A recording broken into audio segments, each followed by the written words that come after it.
and welcome to the What to Read Next podcast. In this podcast, your host, Gloria Me, will invite a bookish guest to share their favorite book recommendation. If you share a passion for books and always looking for your next read, then join us. Hi, Nita. Welcome to What to Read Next podcast. Hi, thanks for having me. So happy to have you here. So tell us a little bit about yourself. So I am the marketing and publicity manager over at Hachette Audio. So that sort of means that I do a little bit of pretty much everything. So I do a lot of like the marketing, social media, talking to consumers. I do a lot of our publicity outreach. So I'm the one talking to bloggers and reviewers and Instagrammers. Then I also do a lot of like sales stuff. So I'll do a lot of communications with our retailers. So Audible, Libro FM, Google Play, Apple, all of them. I like got myself into a bind starting to like list them all off, but there's a lot. So audiobooks.com. So like I end up talking to them pretty frequently too. So it's, you know, it's a really fun, it's a kind of frenetic job, but it's a really neat way to see every aspect of the industry, I think. Yeah, you get to see the sellers and you get to see the influencers, you get to work with like, you know, probably the audios, like getting the audios ready to be market, you know. With the producers. Yeah. So it's like, it's fun because you kind of, I feel like a lot of times I wasn't always in audio. So like I started over at PRH actually working on genre and on the print side. And so I did publicity there and I loved it, obviously, because I do publicity now too. But the one thing that was interesting, and maybe it's just like the way that my brain personally works, is like usually it's very siloed, right? You're doing publicity and that is the thing that you're doing. And so the one thing that's really interesting about audio space is they always say publishing is very small and audiobook publishing is even smaller.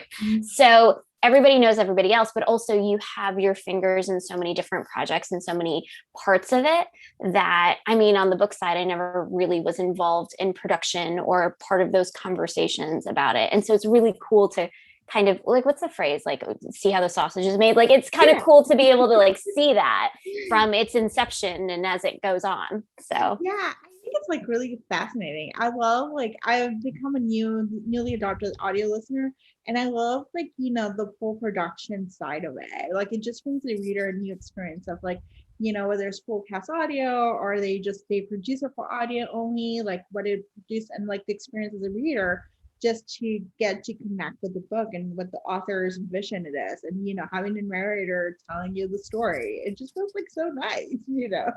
Yeah, and it's the thing that I also really liked about audio too is it's like an interesting way to interact with it, right? Because like a lot of times I'll get this from reviewers or people who are consumers as well, where they'll be like, I really loved the book and I want to check it out in audio too, or I like, you know, listen to the audio and I'm going to pick up a copy of the book, you know. So like it's not an either or thing either, right? Like you're interacting with it in a totally different way, which I think is really neat, because normally you would have like physical or ebook. Like some people do buy the physical and the e, but it's essentially the same product. Yeah. Versus this case where a lot of people will be like, oh, there's a lot of fun like dialogue and banter. I wonder what that sounds like. You know what I mean? And like you just get an extra element that comes in. And then, like you said, when you have like full cast, we actually have quite a few producers who are really into sound design too. So like when they throw in all these like really cool sound effects that are sort of kind of part of the book and part of the book spirit, that's not something you can get from the physical book, but it sort of immerses you into that world. So I always like that.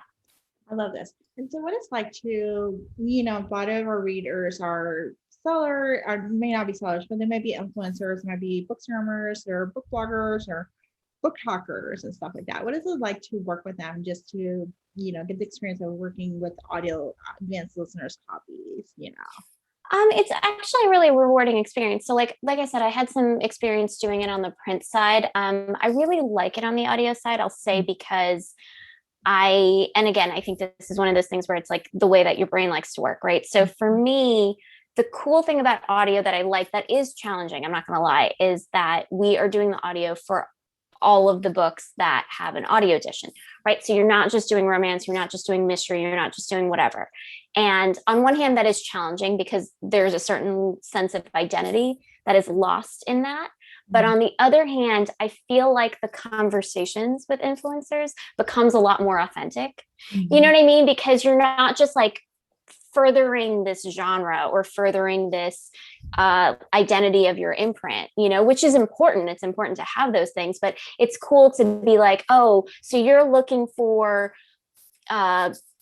own voices that are inspired by West Africa, right? And so there are some sci-fi stories that fit that bill, but then we also have some mystery stories, and we'll have some nonfiction, and then we can have a much more authentic conversation about that and about what they're looking for, which I think is really cool. And then I mean, I always really enjoyed working with influencers because, like, I mean, it's such an insular world in publishing, right? So the minute you start having these outside conversations with people, that's when you figure out what they like. You figure out what they like to listen to, what they're excited by, like if I'm sending somebody an ALC and I like get back just a whole bunch of exclamation points, like that makes my day, because it's like all of your emails are normally about like Excel spreadsheets and all of this stuff and like very corporate. And so it's nice to have these fun, authentic conversations with people who just really, really love books, right? It kind of reminds you why you are in this passion industry in the first place. Yeah, I love this. So let's chat about some audios. So audio recommendations. So let's do some backlist titles. Which authors or books that we should pick up that are like, they're hidden gems that we had. They're not shiny objects, but they're like great hidden gems that are perfect for us to pick up now. Well, so I don't know if this is so much a hidden gem, but Abby Jimenez's series, which started with The Friend Zone, Happy Ever After Playlist, Life's Too Short, which I think just came out this April. Yeah. That whole series is amazing. Since it's been going on for 3 years, I guess technically The Friend Zone is considered backlist now, but it's just so great because I feel like rom-coms are getting this resurgence, and her voice is just so great, and it's so conducive for that dual narration that all the books are having. You know what I mean? Where you have like the his and her side, and I think it also, because we're having this moment, right, where we want to have romances and the conversation of like, but you want to have real romances. You don't want them to be archaic, and you want to suspend your disbelief a little bit, but like not entirely, right? So the romances with real issues, with medical issues, like real life issues, but they're still hilarious, and they're still full of weird mishaps where you just like want to shake everybody, and it's just so great. So I love all of those audiobooks. I would definitely say this book came out last year, Ladies Guide to Mischief and Mayhem by Amanda Collins, and it's read by Mary Jane Wells. I think it came out November 10th. And that one is just a great one. Like, I feel like that's like, I don't know if it's a hidden gem, but I also wonder if it kind of got caught up in the holiday rush and stuff. And I loved, that was one of those where like I read the book because I read The Galley when it was coming out. And then I ended up listening to the audio, and it was just, both of it was just like an amazing experience. Oh, so I love Mary Jane Wells. Like, she narrates a lot of historical ones. I'm like, you had me at her as a narrator. So this is so great. Yeah, no, it's just so great. And so I'm always, I love those so much. And then I guess, I mean, like, it's weird too when you talk about backlist, because it's like, oh, is backlist like years ago, is backlist a few months ago, right? And so like in my mind, it's always kind of very top of mind, like the Farah Heron Accidentally Engaged, which came out in March. Yep. So I guess technically it's not quite backlist, but it's getting there. It's getting there. Yeah. I know, right? It's a weird industry we work in, but that one is read by Sunila Nankani. And that was just, I'm just on a personal level, like, I'm a South Asian woman. And so that was so rewarding to work on and to experience, because again, it goes back to that whole, you have these rom-coms that are rooted in reality that you never really saw. And, I remember being really, really emotional when I was like, just kind of talking to the producer, whose producer did an amazing job with this audio. And so did Sunila. But like, when I was talking to them about the audio, and I was trying to figure out like, why am I getting so emotional talking about this? And then I was like, I have never read a romance book with another Indian person, right? Like, I just never did, you know what I mean? Like, I grew up watching Bollywood films with my parents, but like in everything that had an Indian woman that looked like me, or that I would identify like, oh, this person is described to look like me, they were either like fetishized, or it was a really serious book where something terrible happened to them. And this was just fun, right? It's just like, they're just fun. They're having drinks, they're having mishaps. You want to shake them again, like, and they're having sexy times and it's unapologetic, and they're having family drama, but it's not traumatic family drama. It's just like oh my God, my parents are so loud, like all of that stuff that you were allowed to have, right? And I just felt like that was just such a rewarding thing to work on. And last summer we had the Boyfriend Project by Farrah Rushan, and like that was also another one of those, like it was just a story of Black joy, and it just was so great, and it's so rewarding. I mean, the important books are really, the important heavy books are important and heavy, and but I feel like people undervalue the utility in having these like fun escapism stories that remind you that these people, like our identities are not just rooted in trauma, right? And they're not rooted in trauma, and we don't have to suffer in order to find joy. Like we can just like, you can have like accidentally like autocorrect a text that like then, creates like months of drama and everybody's laughing and it's just silly, and you can have that. And I really love that we're in this moment. So those two audios definitely like meant a lot to me personally. So I definitely recommend that everyone pick those up. I love that you were talking about joy, and I think like BIPOC joy feels like so good. Like I have a thing, I can't deal with trauma porn. Like, I listen to trauma. I'm like, I don't want to deal with that. Like I'm Latina. I want to hear about like fun stuff. I want to hear familiar, even dysfunctional families. I want to hear about that in a place where you have humor and you have joy around it. Right. Like I like want to read about moms who would like have no personal boundaries and like, like, and be like, oh yes, my mom, like, and have those moments. Like and that's not devaluing like the importance of the other books, but like, you can't just have one and not the other. And then it also like, I'm totally derailing your conversation. I'm really sorry, but like it also like creates that conversation where you're talking about like identity, especially for younger people, right? Where as you're growing up, because it's like a weird kind of cyclical thing. If you're always reading stories of romance where something terrible happens to someone who looks like you start to kind of internalize, even if logically that is not true, right? You start to internalize that your relationships and your romantic relationships are going to follow that same sort of cyclical trend because there's supposed to be a happy ever after at the end of it, right? Which can go a really bad way in real life, right? And is a way that a lot of people sort of apologize for abuse or don't recognize red flags, And so being able to have these escapist stories that are realistic but also really fun and fluffy, like sort of just reminds you that you don't need to do that, right? You can just date and have a good time. You come home from a date and be like, that person was real weird. You know what I mean? And it doesn't have to be like problematic weird, just be like, that person was weird. And we can just kind of move on and laugh and have those normal experiences. Yes. Oh, yes. I love this. Well, let's talk about we're in the summer, so some anticipated new releases for audio. What should we be on the lookout for? Well, just following the South Asian theme, we have Sister of the Bollywood Bride by Nandini Bajpai, and that's also read by Sunila Nankani. And that is coming out in a couple of weeks, actually. It's coming out May 25th. And this is interesting because, again, this kind of ties back to the whole, like the thing I like about audiobooks, you're kind of going across different imprints. So this is actually coming from our young readers imprint, and it's a YA title, but it's YA romance. She's planning her sister's like Bollywood Indian wedding, and it's full of Indian food and like all of the wedding traditions. And we're actually doing a really interesting thing with this one, which with Libro FM, we're putting it forth for their educator ALCs. So using this as a way to teach, people about another culture, right? And which I always find was, I was a decent student in school, but like, I feel like I paid more attention to fun storybooks that talked about things that I was interested in versus like textbooks. Right. So that's been a really rewarding experience to see that go along. But like, so you have those bits of like the Indian wedding and, it's YA. So she's a teen. So there's like teen drama and teen angst and oh my God. And this guy, which is just great. Right. Like I just eat that up.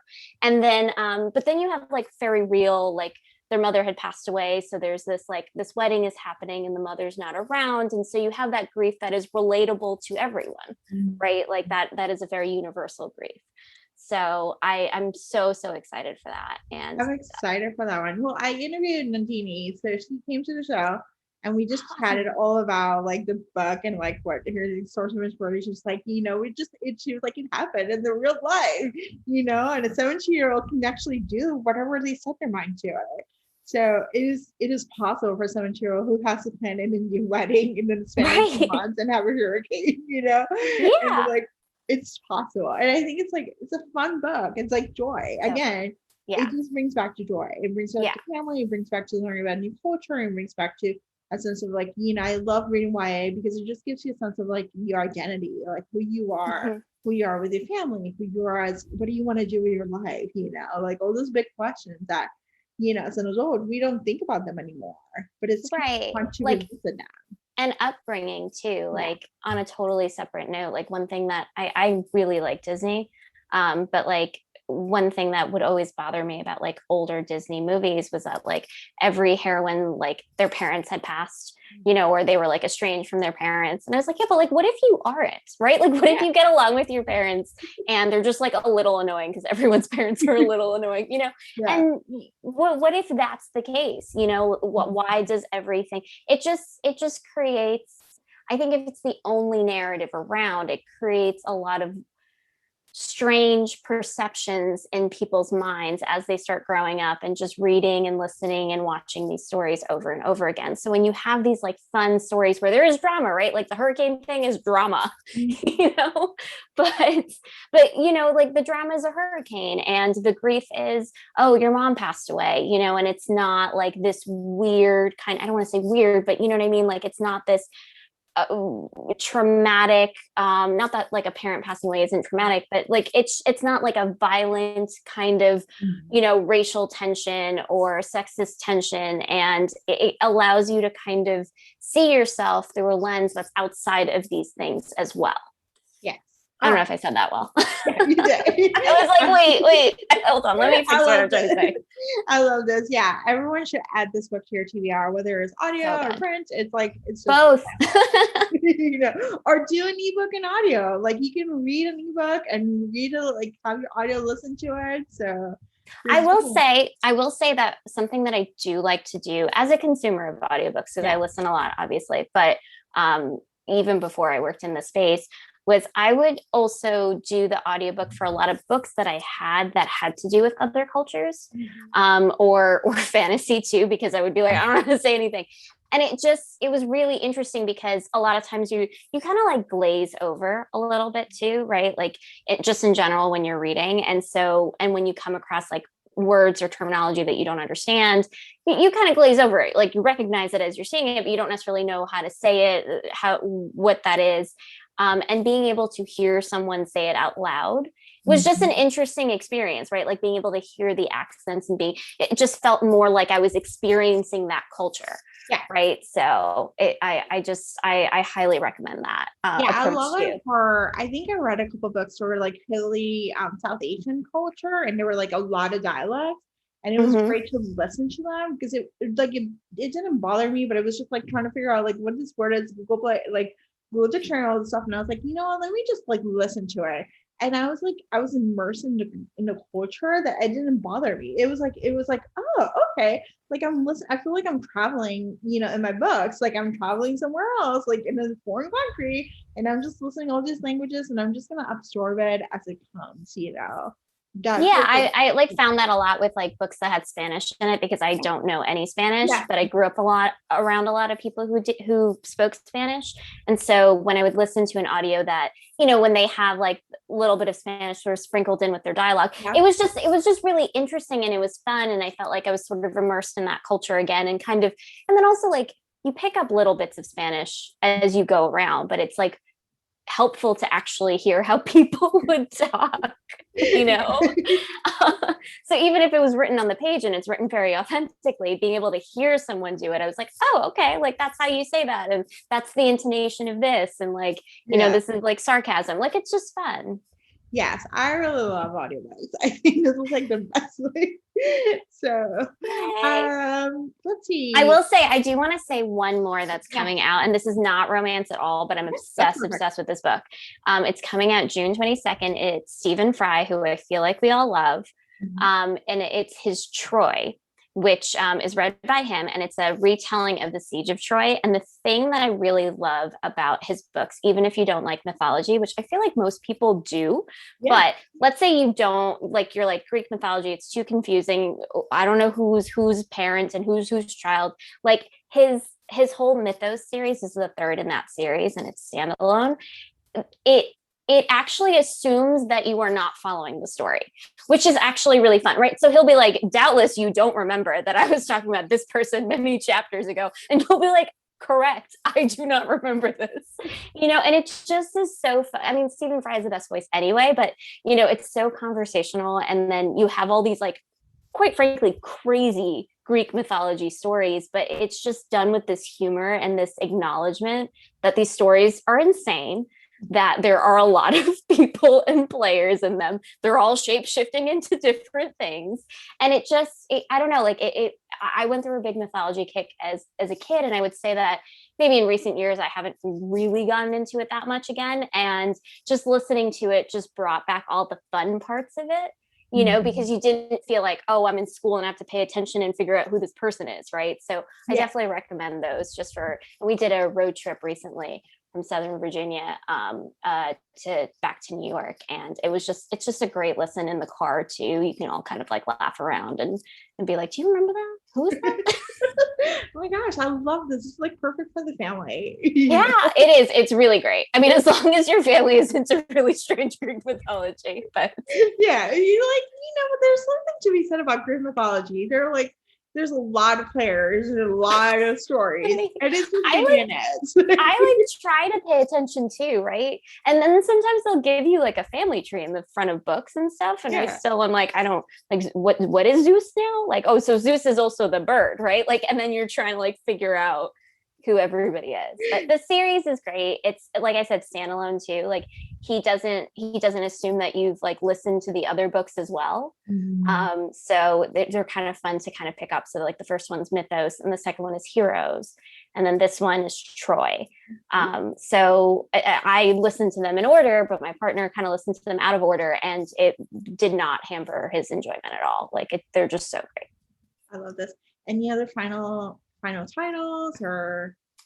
Well, I feel like Rosaline Palmer Takes the Cake. I don't know when this episode's going to go up, but it is coming out tomorrow. Yeah. And by Alexis Hall, and it's read by Fiona Hardingham. And I just feel like that people are just loving it already. Like I'm just getting crazy DMs about it. It's so fun. If you somehow have been under a rock, it's like the first of a trilogy set in the world of competitive British baking, which I feel like is very apt too. Cause like, I don't know a single person that hasn't at least watched one episode of Great British Bake Off, especially during this quarantine.